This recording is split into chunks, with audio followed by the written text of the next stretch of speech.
శ్రీరామ నవమి సందర్భంగా గోధుమ పిండితో పొడి ప్రసాదం ఎలా తయారు చేసుకోవాలో చూద్దాం.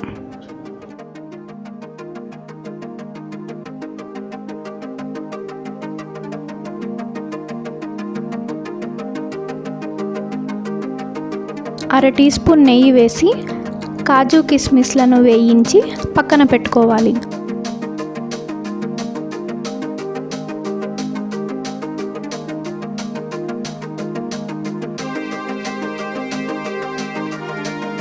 ఇప్పుడు మళ్ళీ ఒక టీ స్పూన్ నెయ్యి వేసుకొని గోధుమ పిండిని కొద్ది కొద్దిగా వేసుకుంటూ ఫ్రై చేసుకోవాలి.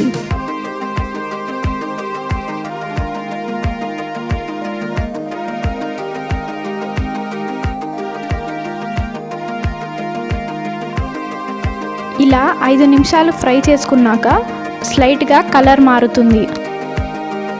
ఇప్పుడు తురిమిన ఎండు కొబ్బరిని వేసి ఫ్రై చేసుకోవాలి. కొద్దిగా యాలకుల పొడి వేసి ఫ్రై చేసుకోవాలి. 4 లేదా 5 నిమిషాలు మరలా ఇలాగే ఫ్రై చేసుకోవాలి. ఇప్పుడు స్టవ్ ఆఫ్ చేసి ఒక ప్లేట్లో తీసుకొని చల్లార్చుకోవాలి.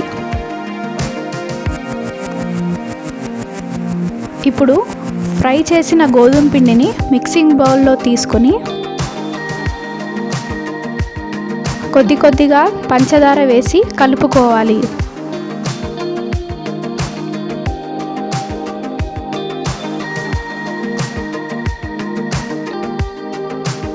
ముందుగా వేయించుకున్న కాజు కిస్మిస్లను వేసుకోవాలి.